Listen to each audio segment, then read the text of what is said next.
안녕하세요. 아나운서 박현실입니다.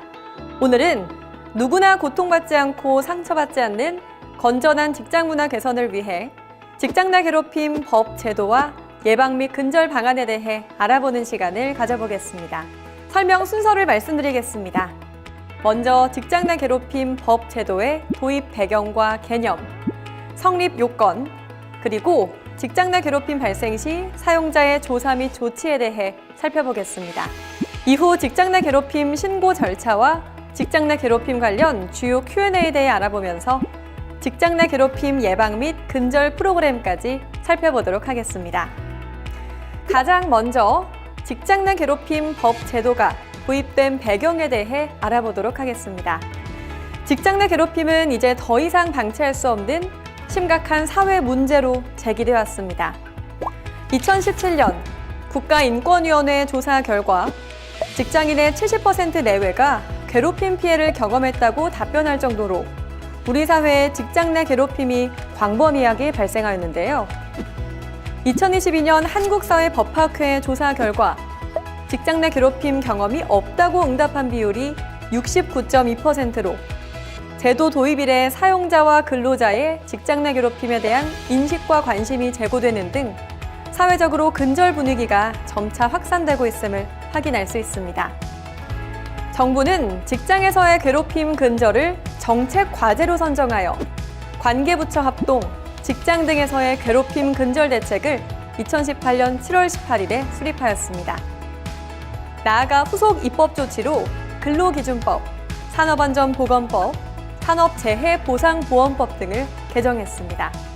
2019년 1월 15일에는 근로기준법 개정을 통해 최초로 직장 내 괴롭힘 개념을 법률에 규정하였고 2019년 7월 16일부터 시행되었습니다.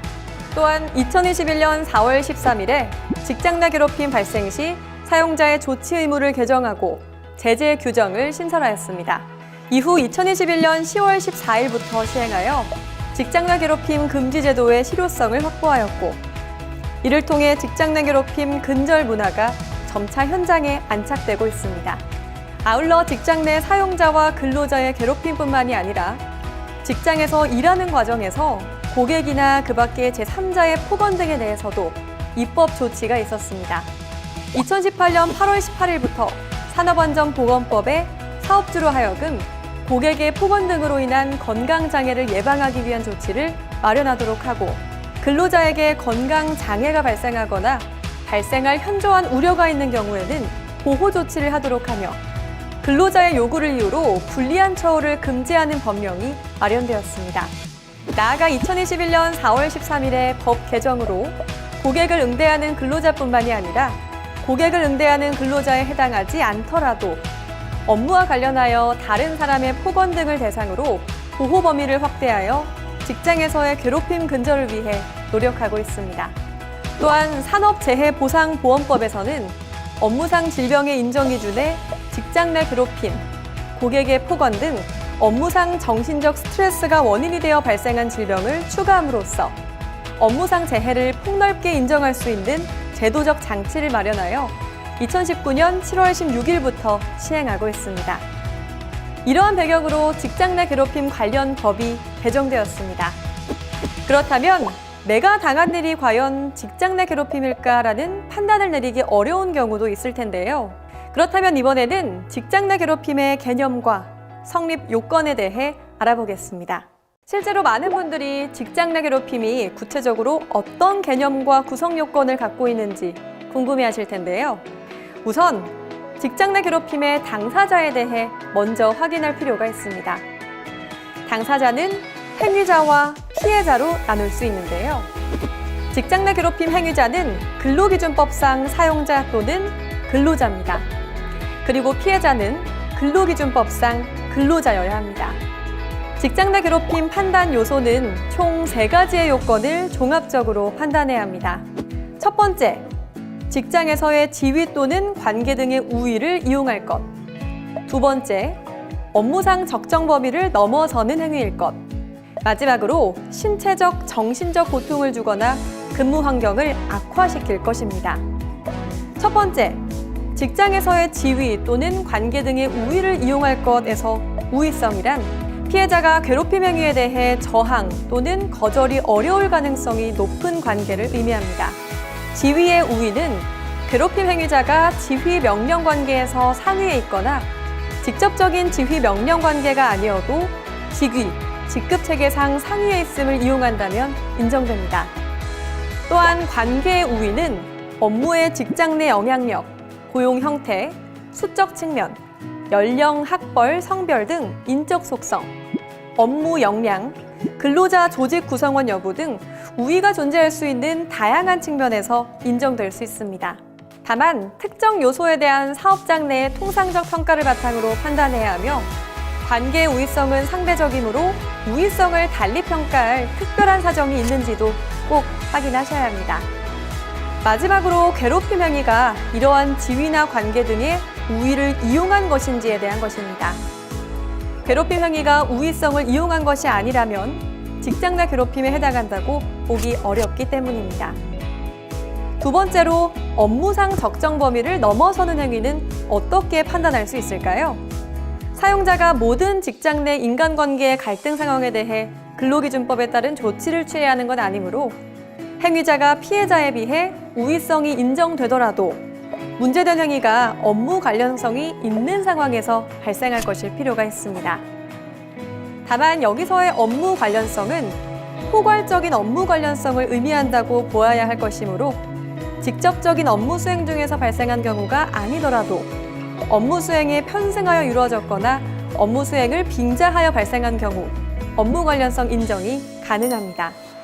즉, 업무상 적정 범위를 넘는 것으로 인정되기 위해서는 그 행위가 사회 통념에 비추어 볼 때 업무상 필요성이 인정되지 않거나 업무상 필요성은 인정되더라도 그 행위 형태가 사회 통념에 비추어 볼 때 상당치 않다고 인정돼야 합니다. 따라서 업무상 지시, 주의 명령에 불만을 느끼는 경우라도 그 행위가 사회 통념상 업무상 필요성이 있다고 인정될 경우에는 직장 내 괴롭힘으로 인정하긴 곤란한 측면이 있습니다. 그러나 그 지시나 주의, 명령, 행위의 양태가 폭행이나 과도한 폭언 등을 수반하는 등 사회 통념상 상당성을 결여하였다면 업무상 적정 범위를 넘었다고 볼 수 있으므로 직장 내 괴롭힘에 해당될 수 있습니다. 또한 문제된 행위 자체는 업무상 필요성이 인정되더라도 사업장 내 동종 유사 업무를 수행하는 근로자에 비해 합리적인 이유 없이 대상 근로자에게 이루어진 것이라면 사회 통념적으로 상당하지 않은 행위라고 볼 수 있습니다. 세 번째로 신체적, 정신적으로 고통을 주거나 근무 환경을 악화시키는 행위는 근로자가 제대로 된 업무 수행을 할 수 없는 환경을 조성하는 경우도 포함하고 행위자의 의도가 없었더라도 그 행위로 인한 신체적, 정신적 고통을 느꼈거나 근무 환경이 악화되었다면 인정될 수 있습니다. 다만 사실 행위가 아닌 해고, 전보 등 인사조치가 문제되는 경우에는 근로기준법 제23조 위반 여부로 해결하는 것이 바람직할 것입니다.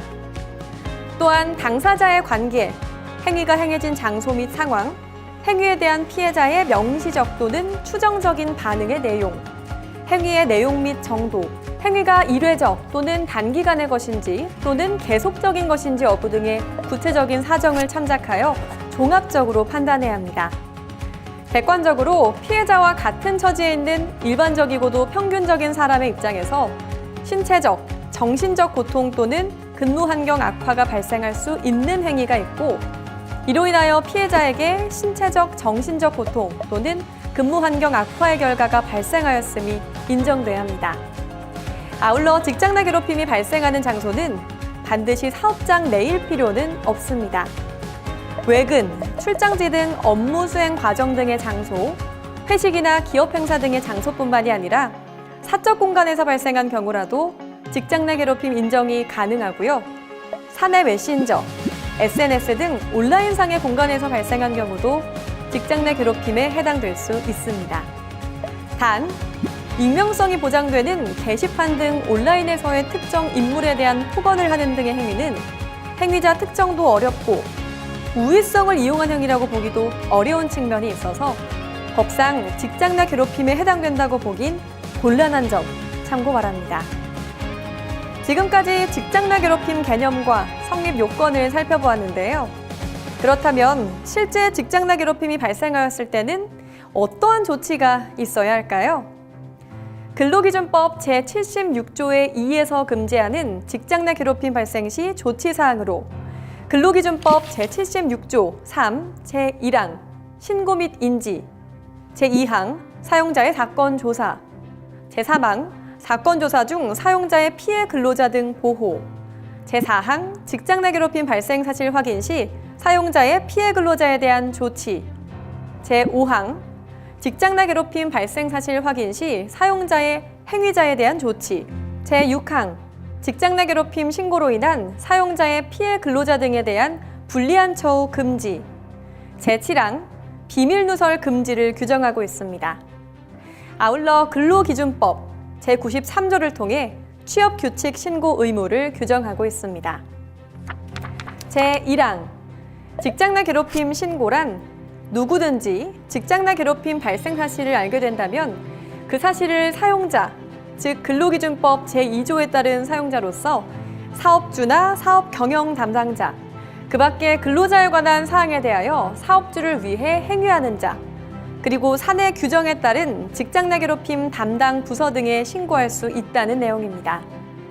여기서 신고의 주체인 누구든지는 피해 근로자에 한정되는 것이 아닌 점 유의하시기 바랍니다.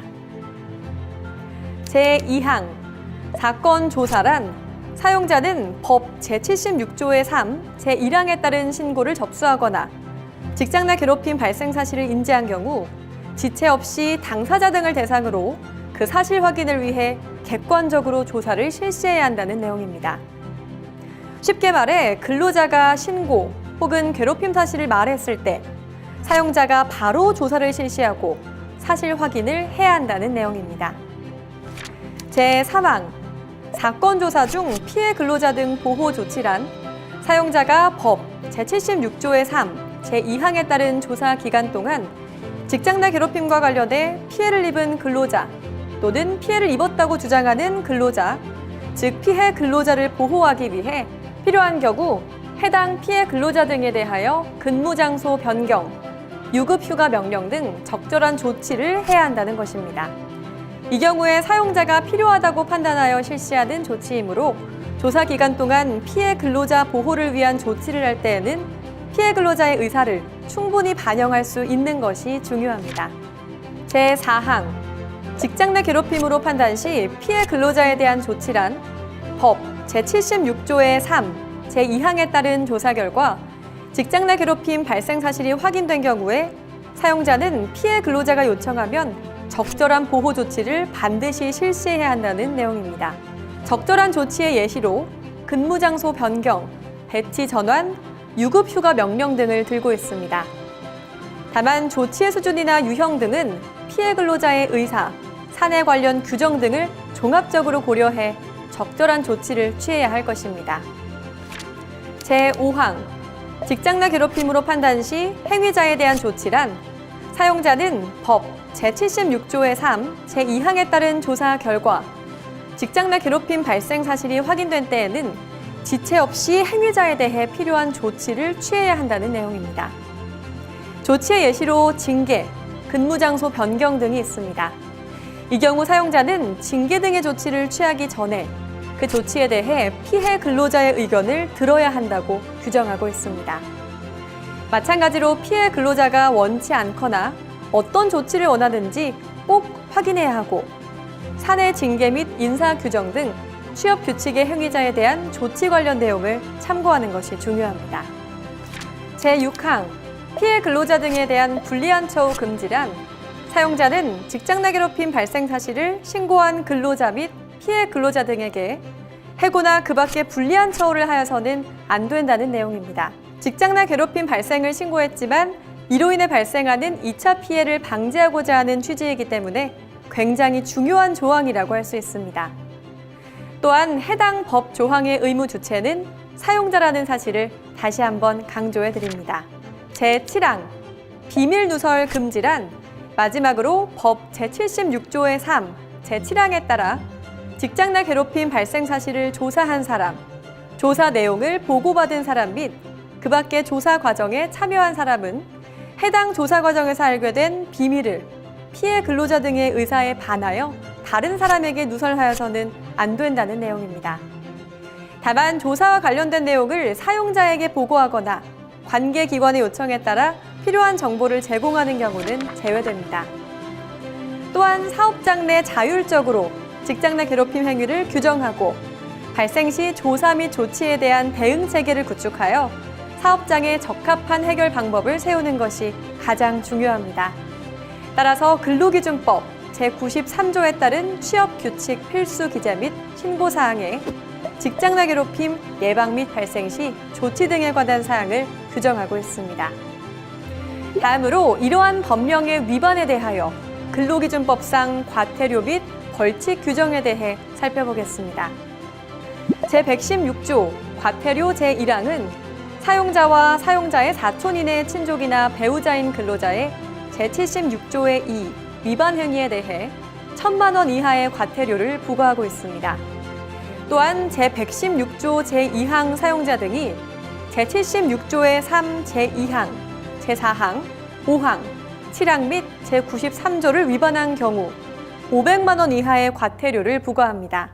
아울러 제109조 벌칙에 따라 사용자가 제76조의 3, 제6항을 위반한 경우 3년 이하의 징역 또는 3천만 원 이하의 벌금에 처하고 있습니다. 그렇다면 구체적으로 이러한 법률상의 구체적인 의무를 사용자가 어떻게 이행해야 하는지 살펴보겠습니다. 사용자는 직장 내 괴롭힘 발생 사실을 확인하기 위해 신속하게 조사 방향, 조사 범위, 조사 대상 등을 결정해야 합니다.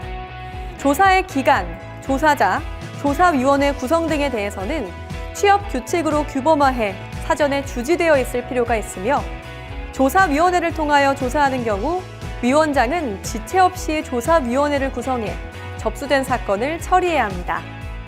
당사자가 조사 과정 및 조사 결과를 신뢰할 수 있어야 하며 직원들에게 조사가 공정하고 전문적이며 신속하게 진행된다는 신뢰가 형성돼야 하는 만큼 조사자의 중립성과 전문적 역량이 중요합니다. 통상적으로 사건 조사와 처리는 인사팀, 법무팀, 감사팀 등에서 수행하는 경우가 많으며 사건이 복잡하거나 다양한 당사자가 연계된 경우 등 조사자 개인이 처리하기가 어렵다고 판단되는 경우 위원회 방식 또는 외부 전문가 참여 등을 고려할 수 있습니다. 사안에 따라서는 노조 대표나 노사협의회 위원을 조사에 참여시키는 것도 고려할 수 있을 것입니다. 한편 대표이사가 직장 내 괴롭힘 행위자로 지목된 경우에는 대표이사의 선임 또는 해임 등의 결정 권한을 가진 기관에서 결정할 수 있도록 별도의 절차를 마련할 필요가 있습니다. 조사는 공정성 및 신뢰성 확보를 위해 감사가 조사를 직접 실시하고 이사회에 보고하도록 별도 체계를 갖추는 게 바람직할 것이며 이 경우 감사는 회사의 비용으로 외부 전문가 등을 참여시키거나 외부 기관에 의뢰해 조사를 수행할 수 있도록 하는 것이 적절할 것입니다. 조사자 위원은 비밀유지 사약서를 작성하고 조사 내용에 대해 비밀을 유지해야 하며 피조사자 역시 비밀유지 사약서를 작성해야 하고 조사자 위원이 조사 개시 전에 비밀유지에 관해 충분한 설명이 이루어지도록 해야 합니다. 대면 조사를 진행하는 경우 조사의 공정성 등을 위해 조사자 위원 2명 이상이 참여하도록 하고 조사 순서는 피해자, 참고인, 행위자 순으로 진행함이 바람직합니다. 부득이한 경우 서면 조사 등으로 진행할 수도 있으나 당사자 조사는 대면 조사를 원칙으로 합니다. 직장 내 괴롭힘 판단 기준을 고려해 관련자 조사를 수행하고 조사 결과 직장 내 괴롭힘 해당 여부에 대한 조사자 위원회의 의견을 조사 보고서에 기술해야 하며 조사 과정에서 확인할 사항은 다음과 같습니다.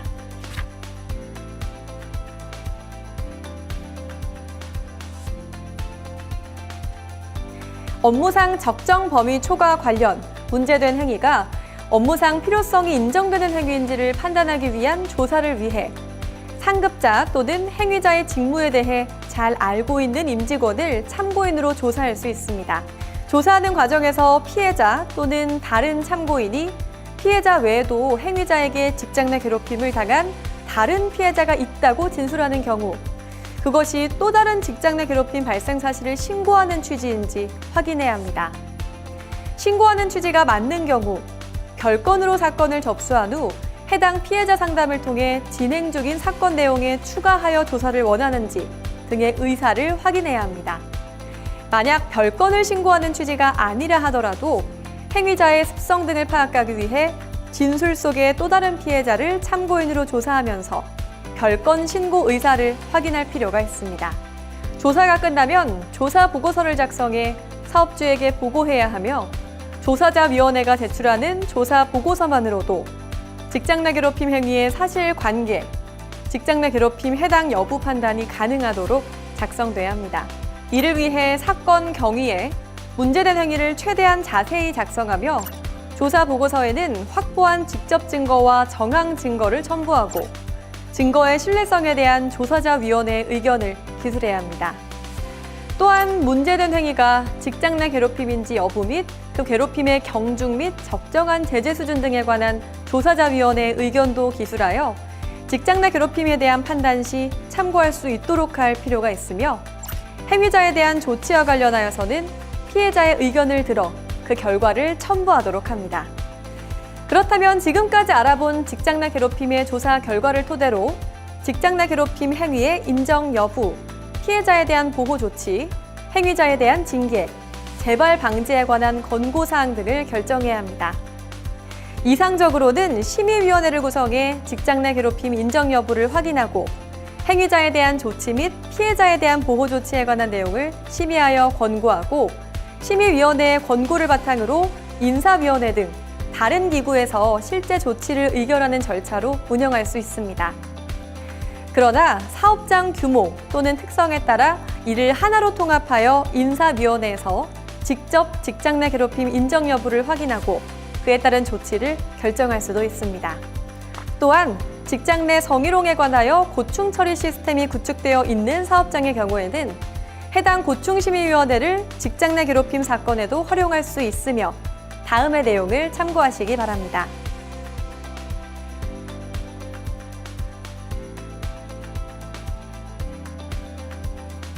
직장 내 괴롭힘이 인정되는 경우 취업 규칙에 근거하여 행위자에 대하여 단호하고 엄격한 징계 조치를 하여야 하며 필요한 경우 행위자의 근무 장소 변경 등을 통해 피해자와 분리하는 등 피해자 보호 조치도 병행해야 합니다.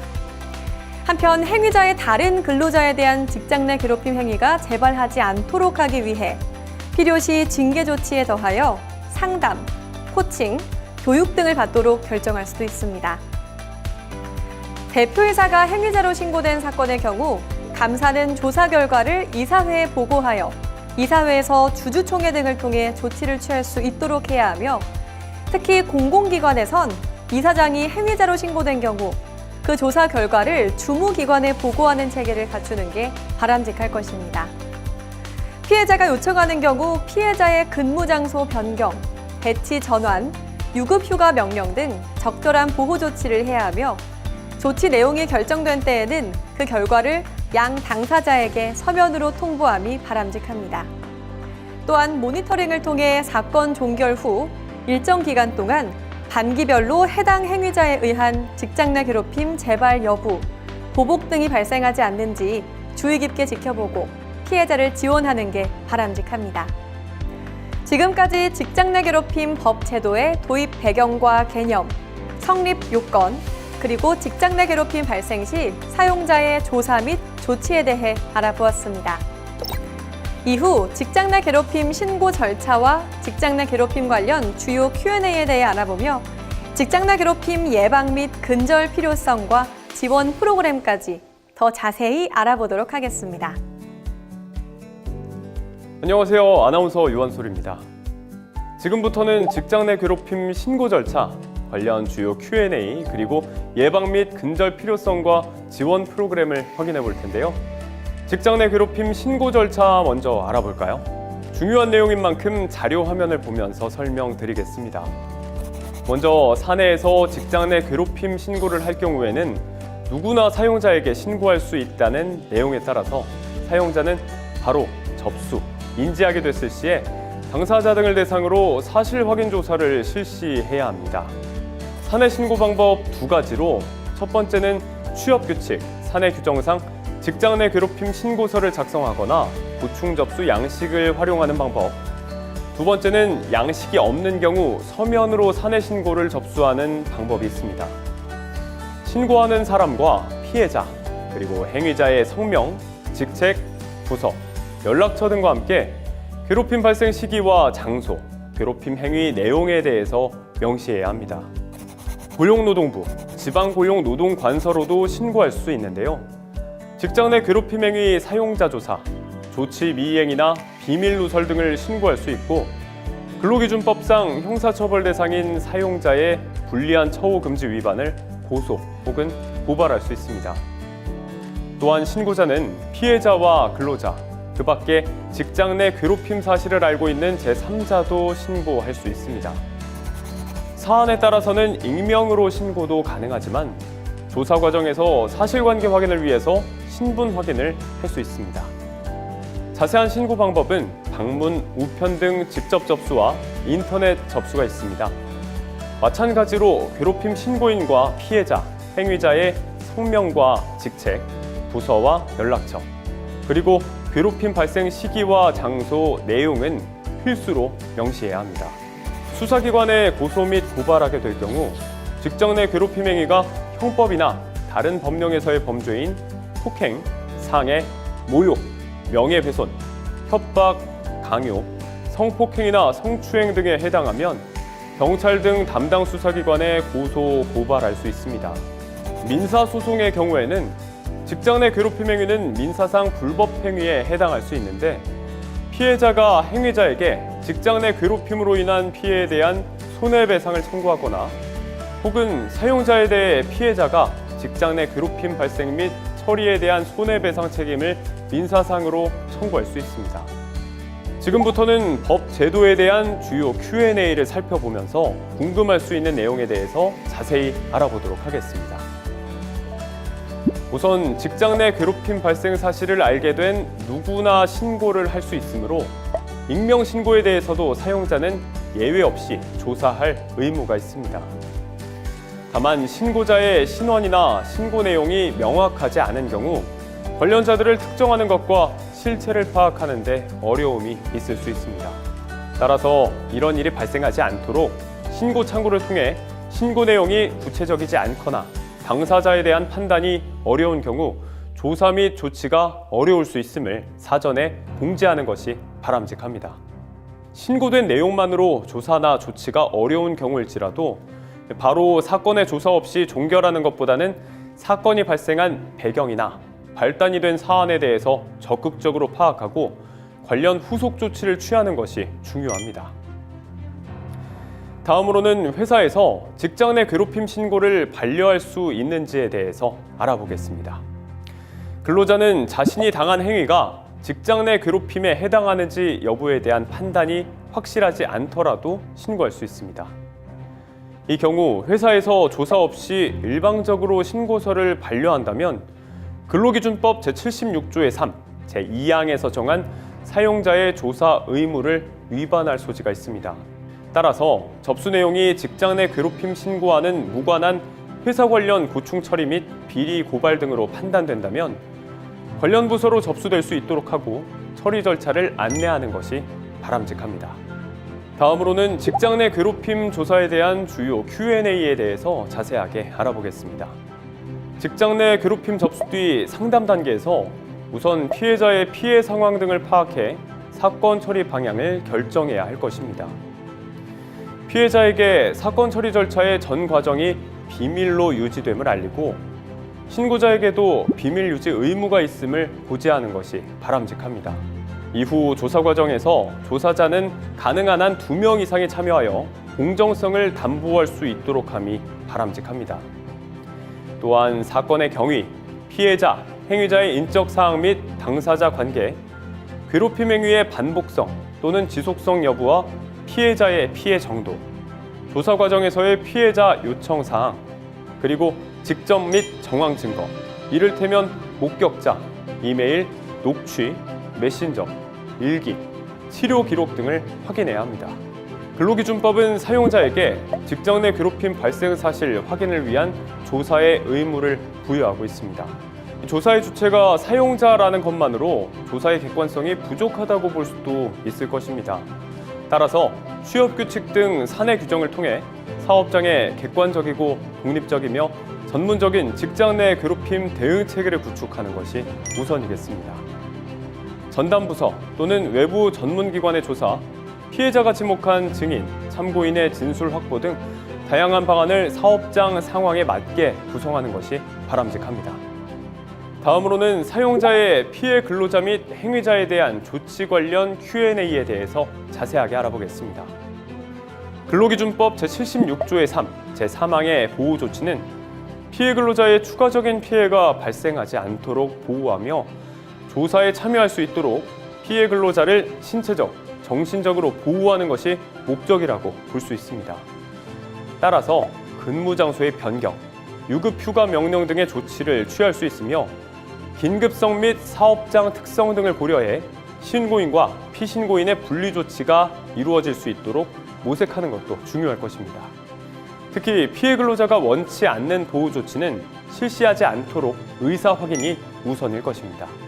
사용자는 직장 내 괴롭힘 피해 근로자의 회복과 안전한 근무 환경 조성을 위한 적절한 조치 의무가 있습니다.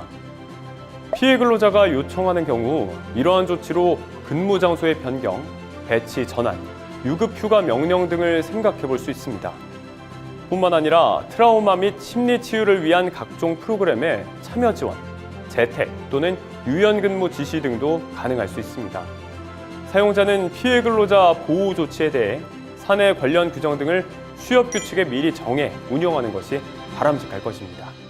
근로기준법 제76조의 3, 제5항에 따라 사용자의 직장 내 괴롭힘 행위자에 대한 조치 및 피해 근로자 의사 청취 의무를 규정하여 행위자의 괴롭힘 행위에 대한 책임을 지우고 직장 내 괴롭힘이 근절될 수 있도록 하고 있습니다. 행위자에 대한 필요한 조치로서 징계 또는 근무 장소의 변경 등이 있을 수 있으며 조치를 결정할 때에는 괴롭힘 행위의 경중, 사업장 상황 및 관련 규정, 고의성 및 과실 정도, 피해 근로자의 의사 등을 종합적으로 고려해야 할 것입니다. 또한 징계의 수위에 대해서는 괴롭힘 행위의 경중 및 양태, 행위자의 반성 및 사과, 징계 관련 규정 등을 종합적으로 검토해 적절한 징계가 이루어질 수 있도록 결정해야 할 것입니다. 아울러 직장 내 괴롭힘 관련 교육 이수 등을 통해 재발 방지를 도모하는 방안도 고려함이 바람직할 것입니다. 이어서 피해 근로자 등에 대한 불리한 처우 금지에 대한 주요 내용을 확인해 보겠습니다. 근로기준법 제76의 3, 제6항에 따르면 사용자는 직장 내 괴롭힘 발생 사실을 신고한 근로자 및 피해 근로자 등에게 해고나 그 밖에 불리한 처우를 해서는 아니 된다라고 명시되어 있습니다. 그러나 직장 내 괴롭힘을 신고한 근로자에게 직장 내 괴롭힘을 신고한 사실 자체만으로 신고 및 피해 근로자에게 행해진 조치를 모두 법 위반으로 판단하기는 어렵습니다. 예를 들어 수차례 지각과 업무 태만 등 징계 사유가 있는 근로자가 직장 내 괴롭힘을 신고했다는 사실만으로 기존의 징계 사유로 인한 징계가 불가한 것으로 볼 수는 없는 것입니다. 사용자의 조치가 직장 내 괴롭힘 피해나 그와 관련된 문제 제기와 무관하거나 직장 내 괴롭힘과 별도의 정당한 사유가 있는 경우라면 법 위반에 해당한다고 보기 어렵습니다. 조치가 괴롭힘 문제 제기 등과 근접한 시기인지 여부, 조치의 경위와 과정, 조치를 하면서 사용자가 내세운 이유가 문제 제기 이전부터 존재한 것인지 여부, 피해 근로자의 행위로 인한 타인의 권리나 이익 침해 정도와 불리한 조치로 피해 근로자 등이 입은 불이익 정도, 종전 관행이나 동종 사안과 비교해서 이례적이거나 차별적인 취급인지 여부, 불리한 조치에 대한 피해 근로자의 구제 신청 등을 한 경우 그 경과 등을 종합적으로 고려해 판단해야 할 것입니다. 불리한 처우의 예시는 유사법령인 남녀고용평등법 제14조 제6항의 직장 내 성희롱 규정을 참조하시길 바랍니다.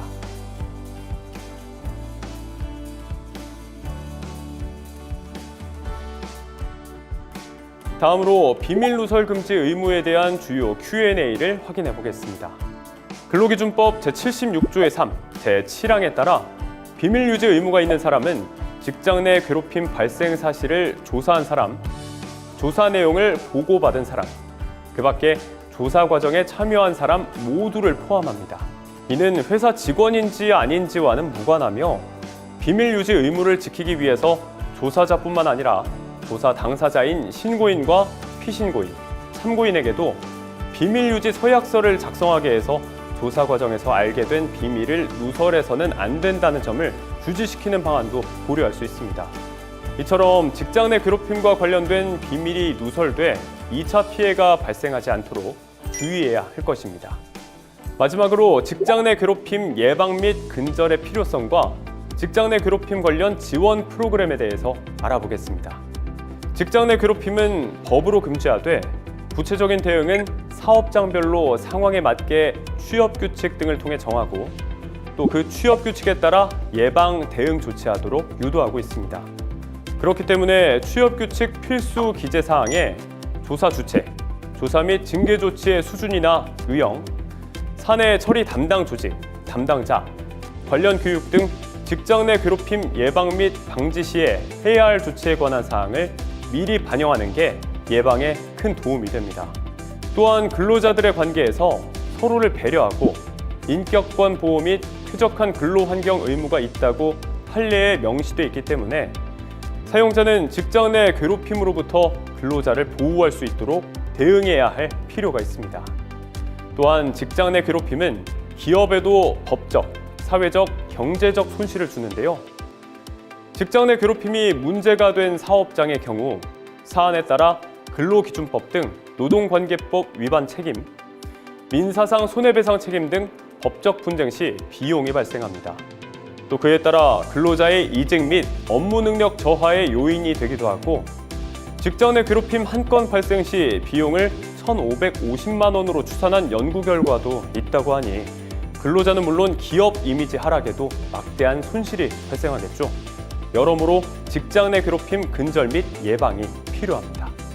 고용노동부에서는 여러 가지 지원 프로그램을 통해 직장 내 괴롭힘 예방 및 근절이 이루어지도록 하고 있습니다.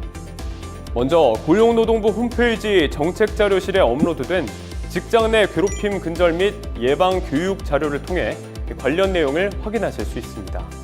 다음으로 고용노동부의 위탁 사업으로 한국고용노동교육원에서 직장 내 괴롭힘 교육 강사 무료 지원 사업을 실시하고 있으니 한국고용노동교육원을 통해 전문 강사의 무료 직장 내 괴롭힘 예방 및 근절 교육에 신청해 참여하실 수 있길 바랍니다.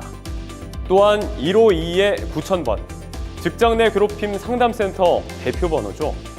노무 상담 전문성을 가진 전국 10개소 직장 내 괴롭힘 상담센터를 통해 공인 노무사 등 상담사에게 직장 내 괴롭힘 상담을 받으실 수 있습니다. 또한 오전 9시부터 오후 6시까지 유선뿐만 아니라 방문 상담도 가능하니 주저하지 마시고 상담 서비스 받아보시길 바랍니다. 또한 한국산업안전보건공단의 직장 내 괴롭힘을 비롯한 정신적 외상을 겪은 근로자에게 직업 트라우마 센터를 통해 심리교육, 검사, 상담, 사후 관리 등을 제공하고 있습니다. 또한 300인 미만의 중소기업 소속 근로자의 어려움이나 고민에 대해서 근로복지공단의 근로복지넷 EAP를 통해 상담 및 코칭을 받으실 수 있습니다. 그럼 지금까지 직장 내 괴롭힘 금지 법 제도와 예방 및 근절 방안에 대해서 알아봤습니다. 직장 내 괴롭힘을 근절하는 것은 서로 배려하고 조심하는 상호 존중의 문화와 인식이 가장 중요하다는 것 잘 알고 계시죠? 서로 존중하고 존중받는 상호 존중 문화로 괴롭힘 없는 직장 만들어 주시기 바랍니다. 고맙습니다.